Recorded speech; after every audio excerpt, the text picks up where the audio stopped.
बिस्मिल्लाहिर्रहमानिर्रहीम। Legal forum में आप सबको खुश आमदीद। आज का जो हमारा टॉपिक है वो है फ़िक़्हुज़ ज़मान, Islamic law of torts. This is our first lecture for this topic on this topic. या इस टॉपिक का हमारा पहला लेक्चर है, या this is introductory lecture to the फ़िक़्हुज़ ज़मान। अब इस कॉन्सेप्ट को हमने, ये एक शरिया का कानून है, शरिया का लॉ है, तो ये अरबी में पढ़ाया गया है हम इस्लामी यूनिवर्सिटी में हमें अरबी में पढ़ाया गया है। तो मैं कोशिश करूँगा कि आपको अरबी के साथ साथ इसको उर्दू में पढ़ाता चलूँ, ताकि जो अरबी जानने वाले हैं उनके साथ साथ जो अरबी नहीं जानने वाले हैं उनको भी इससे इस्तिफ़ादा या फ़ायदा हासिल हो। अब सबसे पहले जब भी हम कोई भी इस्लामिक लॉ पढ़ते हैं, तो सबसे पहले हम उसकी बेसिक जो टर्मिनोलॉजीज होती है उसको देखते हैं। उसकी डेफिनेशन क्या होती है, सबसे पहले उसकी डेफिनेशन को देखते हैं। तो उसी चीज़ को हम फॉलो करते हुए पहले हम फ़िक़्हुज़ ज़मान की क्या करनी है, डेफिनेशन करनी है। तो what do you mean by ज़मान? ज़मान से मतलब क्या होता है, पहले मैं अरबी में पढ़ूंगा और उसके बाद आपको उसका मैं तर्जुमा करके बताऊंगा उर्दू में। अब ज़मान हुआ गरामा। अब गरामा बोलते हैं किसी भी जुर्माने को। ज़मान क्या है, आपके ऊपर जुर्माना है। जुर्माना किसके ऊपर? तालिफ। तालिफ किसे बोलते हैं? जिसने कोई चीज़ ज़ाया कर दी। ठीक है, तालिफ कौन है? जिसने कोई चीज़ ज़ाया कर दी, उसके ऊपर क्या है, कोई जुर्माना है। ये कौन कहते हैं? ये इमाम शौकानी कहते हैं कि this is the definition of the ज़मान। तो इस्लामिक लॉ में इस्लामिक टर्मिनोलॉजीज़ को मुख्तलिफ उलमा ने मुख्तलिफ वेज में, मुख्तलिफ मेथड्स में डिफ़ाइन किया है। तो इमाम शौकानी का ये कहना है ज़मान के बारे में। तो इमाम हमवी, इंदल हमवी, मतलब हमवी के यहाँ, हमवी क्या कहते हैं? अज़्ज़मान हुआ रद्दुश। रद्द का मतलब क्या होता है? रिटर्न करना, वापस करना। रद्दुश औ मिन हो, अगर वो चीज़ अवेलेबल है, आपने किसी की कोई भी गाड़ी, कोई भी चीज़ आपने अपने कब्जे में कर ली, अब वो आपके पास अवेलेबल है, तो आपने वो चीज़ वापस करनी है या उसके जिन्स में से कोई चीज़ वापस करनी है। लाइक आपने कोई फसल वगैरह या कोई गंदम वगैरह आपने चुरा ली किसी की, तो आपने उस जिन्स में से उसको वापस करना है। ठीक है, ज़मान का मतलब क्या होता है? ज़मान का मतलब होता है कंपनसेशन। आपने किसी को नुकसान पहुंचाया है, आपने किसी को नुकसान पहुंचाया, मतलब जनरल अगर हम बात करें ज़मान की, ज़मान का मतलब क्या होता है? कोई ऐसी चीज़, कोई ऐसा नुकसान जो आपको ज़ामिन बना दे, आपको रिस्पॉन्सिबल बना दे, कोई भी आपके काम की वजह से, कि आपने किसी को काम किया, आपके काम की वजह से किसी को नुकसान हुआ और उस नुकसान की वजह से आप क्या हो गए, ज़ामिन हो गए, तो उसे कहते हैं ज़मान कहते हैं। और जो जिसके ऊपर ज़मान है जिसे हम ज़ामिन कहते हैं। और जो चीज़ उसने ज़ाया की, जो काबिल ज़मान है, उसे मज़मून कहते हैं, मज़मून। ओके, ये अरबी की टर्मिनोलॉजीज है। अज़्ज़मान हुआ एवज़ुल माली। अब एवज़ क्या होता है? मतलब किसी चीज़ का एवज़ है, कंसिडरेशन। अब एवज़ुल माली लिज़रर, आपने किसी को नुकसान पहुंचाया, अब तो आपने क्या एवज़ देना है उसको? माली। ठीक है, मतलब माली आपने उसको एवज़ देना है। अनिल गैर, जो आपने किसी और नुकसान पहुंचाया, ये कौन कहते हैं? इमाम ज़रका, जो ही बहुत बड़े इमाम हैं इस्लाम में। उसके बाद आते हैं, उसके बाद और भी बहुत सारे डेफिनेशन हैं जो नोट्स आपको दिए गए हैं डिस्क्रिप्शन में, वो आप उनसे इस्तीफादा हासिल कर सकते हैं। उनमें से आप भी बहुत सारे डेफिनेशन देख सकते हैं। तो उस डेफिनेशन में आप डेफिनेशन पढ़ेंगे तो कुछ वर्ड्स ऐसे होंगे, तो वो डिफिकल्ट वर्ड्स होते हैं, तो उनकी हमने उसके साथ साथ मीनिंग भी लिखी हुई है। और वो कुछ नोट्स हैंड रिटन है जो मोस्टली उर्दू हैं। ठीक है, डेफिनेशन लिखी हुई है, फिर उसको उर्दू में डिफाइन किया हुआ है। और जो जो कंप्यूटराइज नोट्स हैं, उनके हमने उनके ऊपर थोड़ी एक्सप्लेनेशन के साथ साथ वर्ड्स की मीनिंग भी लिखी हुई है। अब अरकान, डेफिनेशन में बात आता है अरकान। आप जब भी कोई भी लॉ पढ़ेंगे तो उसके बाद क्या आते हैं? अरकान, मतलब कौन कौन सी चीज़ें होनी चाहिए कि वो चीज़ बन जाए। ठीक है, अब कौन कौन से ऐसे एलिमेंट्स, मतलब अब देखो, आप जो कोई भी जुर्म पढ़ते हैं, आप कोई हद की कोई भी आप सजा पढ़ते हैं, तो सबसे पहले आप उसकी डेफिनेशन को बताएंगे, उसके बाद वो अरकान पढ़ेंगे। जो जब वो अरकान पाए जाएंगे तब वो हद नाफिज होगी, अदरवाइज वो हद नाफिज नहीं होगी। तो इसी तरीके से जब ये अरकान पाए जाएंगे तब ज़मान नाफिज होगा, अदरवाइज ज़मान नाफिज नहीं होता। अब पहला जो अरकान है वो क्या है? अरकान इज पिलर ऑफ रुकन। ठीक है, तो आप पहला रुकन क्या है? रुकन अव्वल हुआ अज़रर। जो पहला रुकन है वो क्या है? ज़रर, मतलब किसी नुकसान। और दूसरा क्या? अत्तादी। अत्तादी का मतलब ये होता है कि आपने किसी और के हक को इस्तेमाल किया और उसको नुकसान पहुंचाया, तजावुज़ किया उसके हक को, तो उसको क्या कहते हैं आप? अत्तादी। जो शरिया ने आपको हक नहीं दिया था लेकिन आपने उसको यूज़ किया, मतलब आपने क्या किया? उसकी वायलेशन की, तो वो किस में कहते हैं? अत्तादी। तो ये अगर दोनों चीज़ें पाई जाए, अच्छा, अगर देखें एक बंदे ने तादी, मतलब क्या कहते हैं, तादी जो किया, फॉर सपोज एक बंदा है, उसने किसी कोई गाड़ी वगैरह को मतलब चोरी कर ली, कब्जा कर लिया, किसी प्रॉपर्टी को कब्जा कर लिया, लेकिन उसको उसने उसने कोई नुकसान नहीं पहुंचाया, उसने क्या किया, उसको नुकसान नहीं पहुंचाया और उसने वापस कर दी, तो उसके ऊपर कोई जमान नहीं होगा। ठीक है। अब नुकसान तो पहुंच गया उसको, लेकिन उसके अंदर तादी नहीं थी, किसी और वजह से नुकसान पहुंच गया, वो सबब बन गया, कोई और चीज़ हुई, तो उससे भी उसको जमान नहीं होगा। ठीक है। जमान कब होगा, जब ये दोनों एलिमेंट्स पाए जाएंगे। मतलब आपने नुकसान भी करना है और आप नुकसान ऐसा करना है कि वो शर्म नाजायज़ हो। ठीक है। शरूत। अब इसकी जो शुरूत है, वो शुरूत क्या है कि भाई वो जिसको आपने ज़ाया किया वो माल होना चाहिए, और वो माल कौन सा होना चाहिए, माल मुतकव्विम होना चाहिए। अब यहाँ पे आई होप कि आपको नज़र आ रहा होगा, अगर नहीं नज़र आ रहा तो मैं आपके लिए पढ़ देता हूँ। अन यकून मालन, शुरूत क्या है पहली, अन यकून माल, वो माल होना चाहिए। फिर मैंने बोर्ड की स्पेस कम होने की वजह से मैंने फिर आगे शॉर्ट शॉर्ट लिखा है। मैंने अपने सब में अगर आपको नज़र आ रहा है तो आप सब ने क्या करना है, अन यकून माल मुतकव्विमन, अन यकून ज़र दाइमन, अन यकून फी फ़ायदा, अन यकून ज़रर मिन असील। ठीक है। अब अन यकून माल का मतलब ये है कि वो जिसको आप नुकसान पहुंचाए वो माल होना चाहिए। ठीक है। किसी की मट्टी, किसी की आपको ज़मीन से कोई मट्टी हट उठा ली, या उसमें से कोई मतलब क्या कहते हैं थोड़ी मट्टी उठा ली जिससे कोई फ़र्क नहीं पड़ता, तो वो तो माल नहीं, तुराब कहते हैं मट्टी को, तुराब, हाँ कहते हैं मट्टी को। तो अब तुराब को आपने किसी को मतलब उठा लिया, कहीं से कोई थोड़ा उठा लिया, तो उसके लिए अब जमा तो नहीं होगा।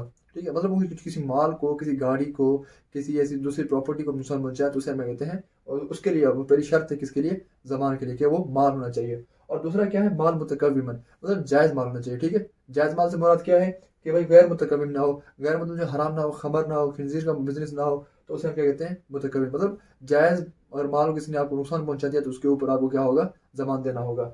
और जो ज़रर होगा, अन यकून ज़रर दाइमन, ज़रर का मतलब नुकसान, दाइमन का मतलब हमेशा रहने वाला। तो जो ज़रर होगा वो दायमी ज़रर होगा, तो उसे हम उस तब आपके ऊपर ये शर्त है ज़मान ज़मान ज़मान वाजिब होने के लिए, अन यकून फ़ीही फ़ायदा। अब ऐसी कोई चीज़ ना हो कि आपकी प्रॉपर्टी पड़ी हुई है, आपकी कार खड़ी हुई है, उसको कोई फ़ायदा नहीं हो रहा, आप उससे खड़ी हुई है, कबाड़ में खड़ी हुई है, तो ऐसे उसमें कोई आप कोई उस सिफे को फ़ायदा नहीं ले रहे, कोई इस्तीफ़ादा नहीं ले रहे, तो उसमें भी आप वो भी अगर नहीं होगी तो वो शर्त नहीं बनेगी ज़मान के लिए। वो शर्त है लाजमी कि उस चीज़ में ज़मान, जो चीज़ आपकी ज़ाया हुई है उसमें फ़ायदा होना चाहिए था। और ज़रर में असील। अच्छा, यहाँ पे अगर किसी बच्चे ने या किसी के जानवर ने नुकसान पहुंचा दिया, तो अब उसके जो लीगल हीयर्स हैं, या उसके जो वालिद हैं, या कोई और हैं जो इसके गार्डियंस हैं, उनसे उनका फिर नुकसान वसूल किया जाएगा, ना कि उस बच्चे या ना कि उस जानवर से। ठीक है। तो ये 5 शुरूत हैं, जो 5 शुरूत मतलब लाजिम होने चाहिए ज़मान को कॉन्स्टिट्यूट करने के लिए। उसके बाद है असबाब ज़मान। अब असबाब ज़मान में से पहले आते हैं असबाब, मतलब कौन कौन से सबब हैं जो ज़मान को जन्म देते हैं। अब पहला उनमें सबब ये है कि अलअक़द।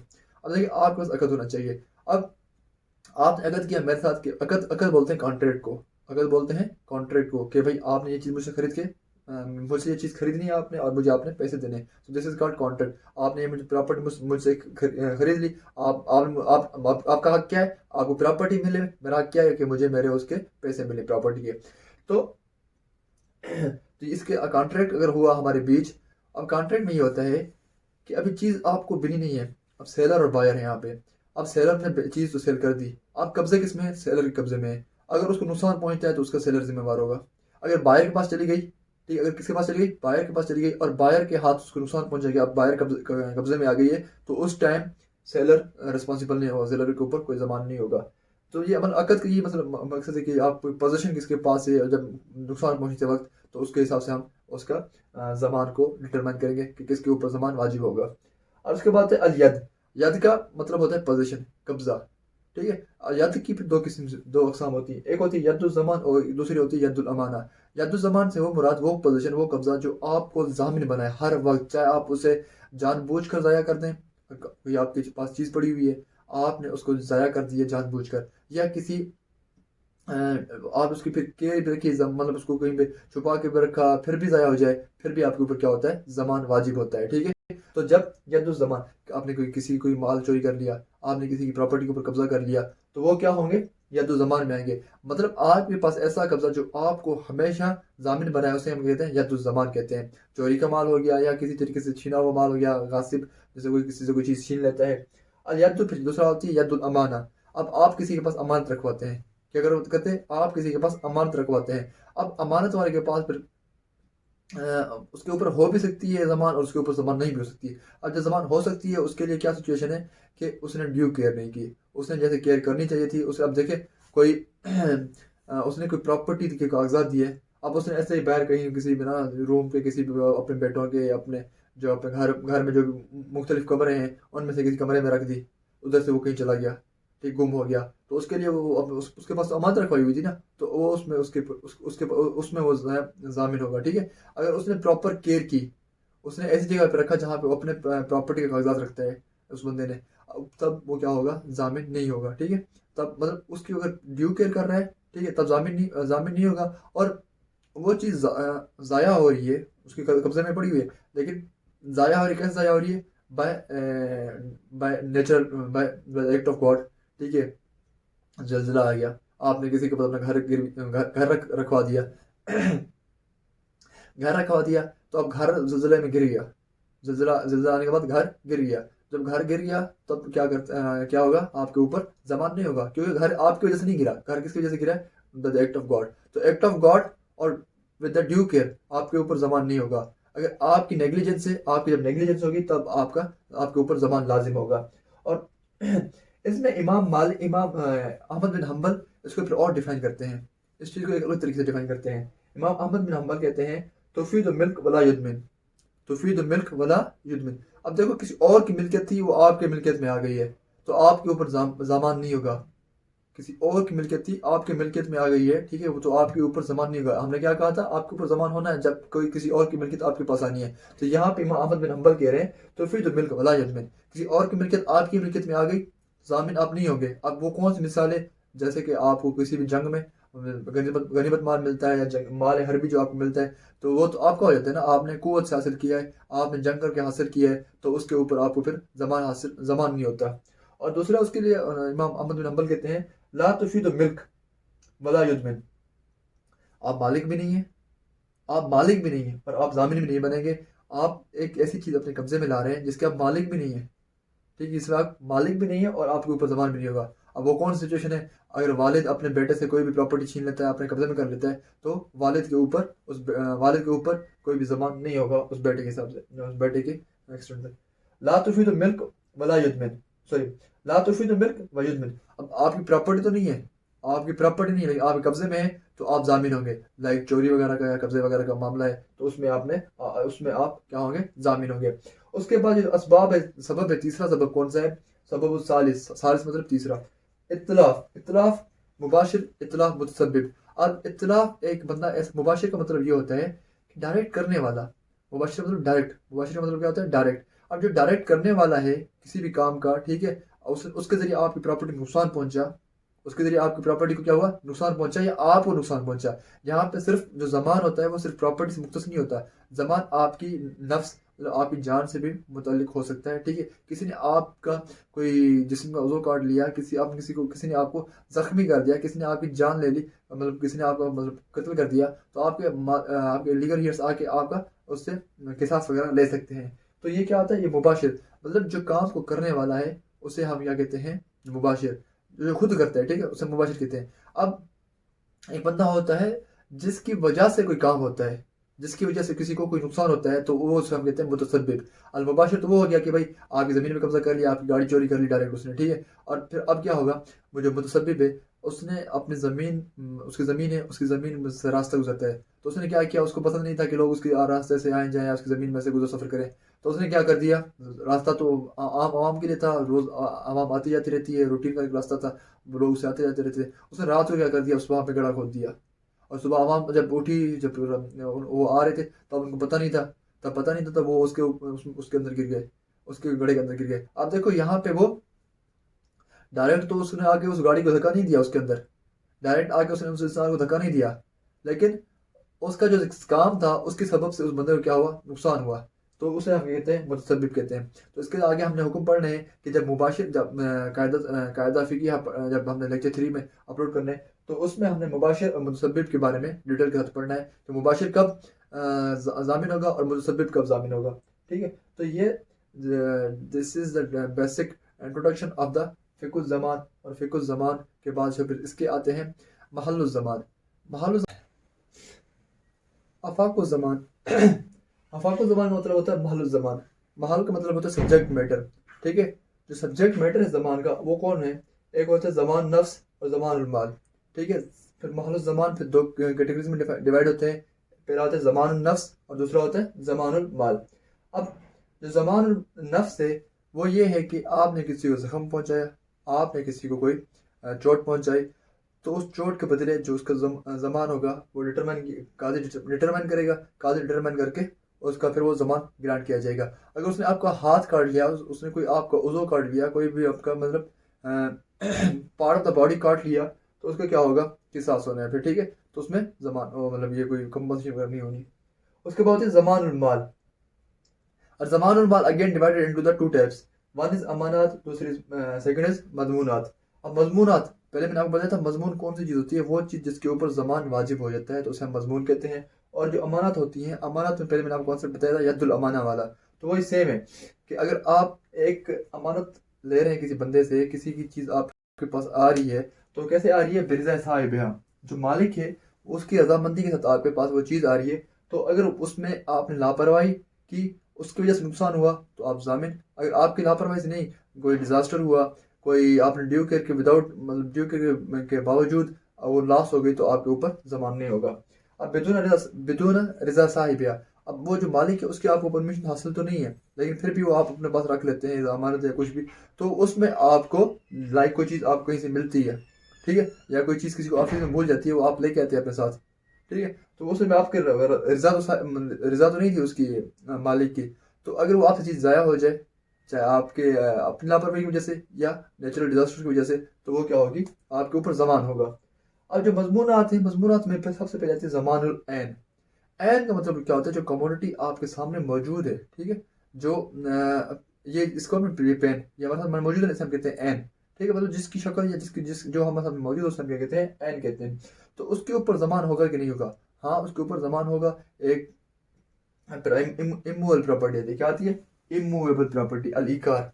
क्या आती है? अल इकार। अल इकार का मतलब क्या होता है? Immovable property. अब इमूवेबल प्रॉपर्टी का किसी ने कब्जा कर लिया, किसी ने क्या कर लिया? कब्जा कर लिया, गसब कर ली किसी ने, तो उसको जमहूर कहते हैं, उसके ऊपर जमान होगा। अब अहनाफ कहते हैं वो क्या कहते हैं, उसको उसका आप उसके ऊपर आप गसब नहीं कर सकते, उसको आप क्या करते हैं? गसब का मतलब क्या होता है? छीन के अपने पास कर लेना, छीन के अपने पास रखना, उसे गसब कहते हैं। और दूसरी चीज़ क्या है? कब्जा करना, मतलब वो वही चीज़ तो वहीं में पड़ी हुई है, लेकिन उसके क्या कहते हैं, कोई और बंदा उसके ऊपर आके बैठ गया है, तो उसे हम अहनाफ कहते हैं ये जो कब्जा है ये हराम है इस्लाम में, ये कब्जा नहीं करना चाहिए। लेकिन इसका ये गसब नहीं है, गसब के नहीं है, तो फिर आपके ऊपर जमान भी नहीं होना। ये कौन कहते हैं? ये अहनाफ कहते हैं। अब जमानुल मुनाफे, जमानुल मुनाफे। अब जमानुल मुनाफे को आप कैसे डिफाइन करेंगे? जमानुल मुनाफे वो होता है मुनाफे का मतलब होता है उजरत, ठीक है, the profit that you are earning from any property. अब एक बंदा है, उसने आप आके आपको अपने घर से निकाल दिया, या ऐसे घर से के ऊपर कब्जा कर लिया जिससे आपको हर महीने 50,000, 20,000, 7,000 जितना भी आपको रेंट मिलता था, कितना रेंट मिलता था, ठीक है। तो आप हर महीने उस प्रॉपर्टी से मतलब उतनी इनकम कमा रहे थे, उतना प्रॉफिट कमा रहे थे। तो अब क्या किया? कोई कब्जा ग्रुप आ गया, उसने आपके प्रॉपर्टी के ऊपर आके कब्जा कर लिया, उसने 7-8 महीने तक अपना कब्जा रखा, और 7-8 महीने तक आपको प्रॉफिट नहीं मिलता रहा जो पहले मिलता था as in the shape of the rent. तो आपको वो प्रॉफिट नहीं मिलेगा। तो अहनाफ कहते हैं जो प्रॉफिट होता है ना, अहनाफ क्या कहते हैं? जो प्रॉफिट होता है वो माल नहीं होता। अब हमने इमाम जरका की डेफिनेशन पढ़ी थी, उसमें कहा था कि वो एवजुल माली, क्या होगा? एवजुल माली होगा। आपने माल अगर किसी ने आपको ज़ाया किया, तो आपके माल के ऊपर आपको कंपनसेशन मिलेगी, ठीक है, otherwise you can not gate compensation. अब अहनाफ कहते हैं जो मुनाफा है ना, मुनाफा profit, it is not a mall, ये माल नहीं है, प्रॉपर्टी नहीं है, ठीक है। तो इसके ऊपर जमान नहीं होगा, ठीक है। आपको सिर्फ अपनी जो घर की पोजीशन है वो वापस दी जाएगी, बाकी जो आपकी जो प्रॉफिट आप कमा रहे थे वो आपको नहीं मिलेगा, ठीक है। जिसने कब्जा किया उससे आप वो प्रॉफिट क्लेम नहीं कर सकते कि भाई मेरे 7 महीने आपके पास प्रॉपर्टी थी, तो 7 महीने का 3,50,000 कर्जा सॉरी रेंट बनता है, अगर वो 50,000 उसका पर मंथ हो। तो जब 7 महीने के बाद वो सिर्फ अपनी जगह वापस करेगा, और वो उससे 3,50,000 क्लेम नहीं कर सकता। ये कौन कहते हैं? ये अहनाफ कहते हैं। और दूसरा जमहूर का कौल, जमहूर ये कहते हैं कि नहीं, उसने अपनी जगह के लिए पोजीशन भी वापस लेनी है, और उसके साथ साथ उसने अपना जो 3,50,000 उसने वो भी वापस लेने हैं, ठीक है। तो एक होता है जवायद और नवाकिस। अब जो जवाइद है, जवाइद का मतलब ये है कि किसी ने आपकी कोई भी भैंस वगैरह चोरी कर ली या कोई भी जानवर चोरी कर लिया, जानवर के साथ क्या होता है, उसका बच्चा उसके साथ था, तो वो उसके साथ मतलब बच्चे के चोरी तो वो करने आए थे, क्या कहते हैं, भैंस चोरी करने आए थे, लेकिन उसके बच्चे चोरी नहीं करे, लेकिन वो भैंस का बच्चा उस भैंस के पीछे पीछे चलता रहा है, उसके पीछे आ गया, तो उसे हम क्या कहते हैं, जवाइद कहते हैं। ठीक है, जब जवाइद में आ जाता है तो जवाइद में भी इख्तलाफ है। ठीक है, अहनाफ कहते हैं जमान नहीं होगा, जवाइद में अहनाफ कहते हैं जमान नहीं होगा, लेकिन जमहूर कहते हैं उस जवाइद में भी जमान आपके ऊपर होना है। और उसके बाद कहते हैं नवाकिस। अब देखें, कोई चीज़ आपके घर में थी, किसी ने आप घर के ऊपर कब्जा कर लिया, आपके पास बिजली कनेक्शन था, आपके पास गैस का कनेक्शन था, किसी ने आपने घर के ऊपर आके कब्जा कर लिया, और उस कब्जे के बाद उसने क्या कर लिया, उस कनेक्शन वगैरह का जब वो कब्जा जब छोड़ा था, जब उसने कब्जा छोड़ा, तो क्या वो चीज़ें उसमें नहीं थी, मौजूद नहीं थी, तो उसके ऊपर भी क्या होगा, जमान हो सकता है। ठीक है, उसके ऊपर भी जमान होगा। ठीक है, तो ये था किसके बारे में, अफाकुल जमान के बारे में। अगर आपसे टीचर आपके बारे में पूछता है, तो आपको अगर टीचर कोई भी सिचुएशन दे सकता है कि भाई, अगर एक बंदा है जिसने कोई भी किसी की चीज उठा ली है विदाउट रजा, ठीक है, उसकी बिदून रजा या अदम रजा, बिदून का मतलब होता है विदाउट, अदम का मतलब क्या होता है, विदाउट। किसी ने आपकी चीज उठा ली है मतलब विदाउट योर परमिशन या without the permission of that particular owner, तो उसमें जमान होगा कि नहीं होगा, हाँ आप कहेंगे होगा। तो ठीक है, तो ये इकार है मूवल प्रॉपर्टीज, अहनाफ नज़दीक क्यों जमान नहीं होगा, ठीक है, या इकार जमहूर जमान होगा, ठीक है, क्यों होगा। और उसके बाद जमानुल ऐन है, जमानुल ऐन में क्या होना है क्या नहीं होना, तो ये सारा का सारा आपने टीचर आपसे पूछ सकता है। जैसे पीछे हमने जैसे पढ़ा कि भाई शुरूत अगर कोई मिसिंग हो, टीचर पूछ आपसे कोई सिचुएशन दे और उसमें कोई शुरूत मिसिंग हो, सर आपसे पूछ ले कि भाई आपके ऊपर इसके ऊपर जमान होगा कि नहीं होगा, फिर आप अगर सर कहें, आप कहेंगे कि सर इसमें फलानी शुरूत मिसिंग है, तो इसके ऊपर इस वजह से जमान नहीं होगा। ठीक है, तो जमान क्या होगा, नहीं होगा। आप क्या लिख सकते हैं, शर्त लईसा मौजूद। अब कौन सी शर्त मौजूद नहीं है, हाज़ी सबब, हाज़ी सबब मतलब ये सबब बनता है, हाज़ी सबब ला यदमिनु अलगासिब, ये सबब है कि गासिब है वो जो मुतलिफ है या तालिफ जिसने चीज़ आपकी ज़ाया की है, उसके ऊपर जमान नहीं होगा। सो ये लेक्चर 1 का पार्ट 1 है, इंशाल्लाह वेरी सून लेक्चर 1 का पार्ट 2 भी अपलोड कर दिया जाएगा। Thank you.